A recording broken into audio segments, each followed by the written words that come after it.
Martin Popoff here from the Contrarians, back again with another episode of Reliving Old Reviews is a useless tool of confusion. I'll leave that up to you to figure out where that quote comes from. But yeah, sorry you can't see me fully here, but I'm using my baffle here because it helps out with the audio. So yeah, this is the show inside our show where I look at an old record review and see if they got it right. You know, albums that became legendary over time, or opinions have gathered over time as we blabbed about them over the decades.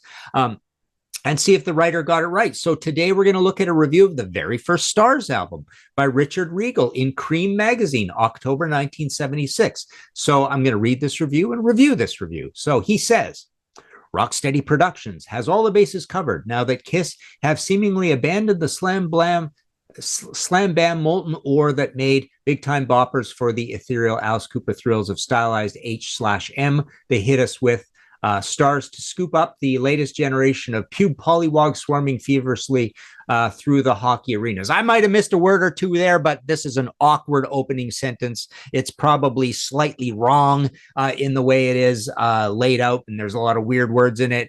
And H/M for heavy metal, and a comparison to Alice Cooper, which you kind of got to make because Kiss can be compared to Alice Cooper, but there's not a lot of hard rock heavy metal to compare to. So in these old reviews, what I like often is you get these old reviews. It's perfect comparing them to Kiss, and to say Kiss has gotten less heavy metal just because Destroyer has happened or whatever.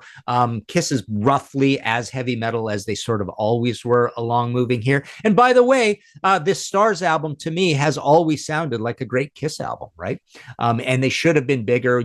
That's one of the things we've all talked about over the years, right? Okay, let's continue. Like Kiss when they first appeared, STARZ are presented as a band without a history, instant rock stars who somehow learned the rudiments of heavy metal. And now heavy/metal it's not HM anymore. It's heavy dash metal now.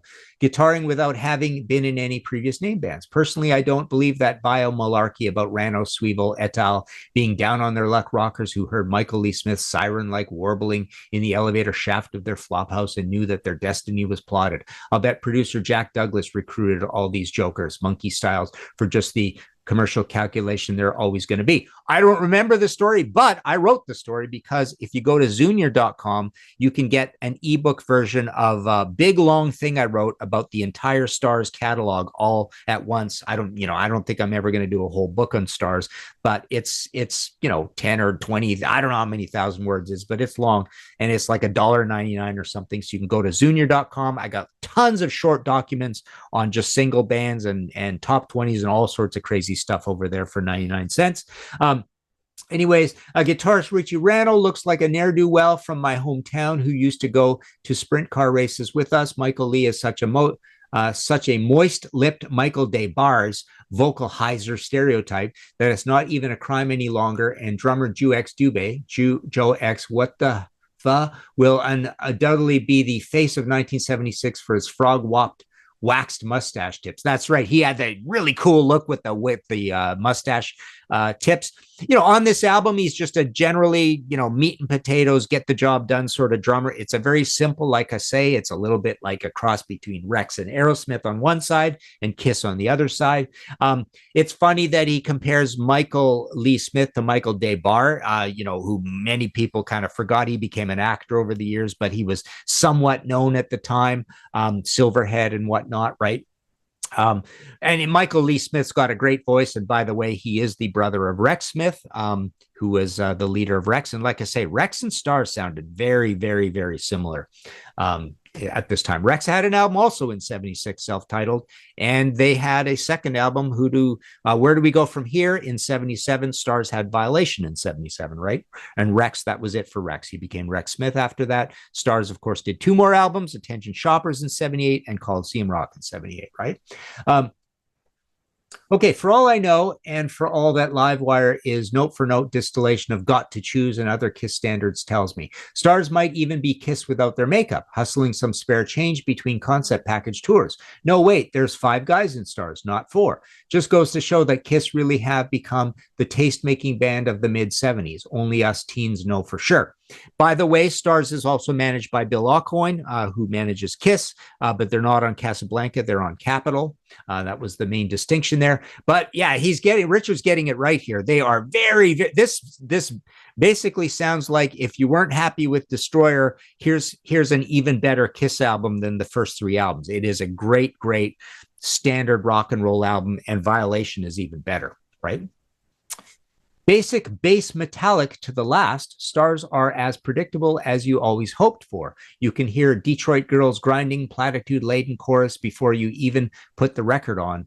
Boys in Action is the old sweet, limp wrist come brass knuckles menace hustle, and Nightcrawler has all the best moves of every Anglo-German foundry screamer down cold. Yet Pull the Plug is the first metal song ever to employ a euthanasia metaphor, and Michael Lee Smith, or whoever, wins the Jim Morrison Memorial Pocket Poets Award for rhyming Get Hung with Iron Lung. So the whole Karen Ann Quinlan case was big at the time. Do you pull the plug, right? Kind of thing. So this is a topical on that. It's not one of the heavy songs on the album. Boys in Action is the heaviest, coolest song on the album. Then he ends it. STARZ ringing riffs are invading the brain cells of the teen next door the very night, and ain't that rock and rolling you, baby. Good review. Gets it right. And this album, it had the inner sleeve.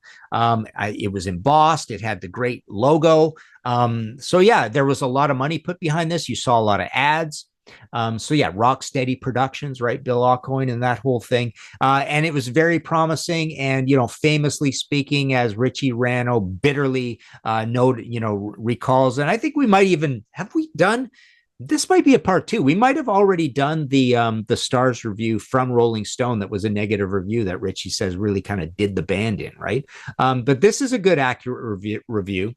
And a great album. Check out the STARZ album. Check out Violation. Coliseum Rock and Attention Shoppers, I'm not crazy about. Attention Shoppers is the famously poppy one that everybody kind of hated, but it's got their two best songs on it, Good Ale We Seek, and X-Ray Specs. And then Coliseum Rock, they tried to get heavy again, but it's very politely recorded. These are the two classic, STARZ and Violation. So there you go. Let us know what you think. Let me know what you think of this review in the comments below. Go play this album. Let us know what you think about this album. Join our Patreon. Hit like, subscribe, all that good stuff. This has been another Reliving Old Reviews is a Useless Tool of Confusion.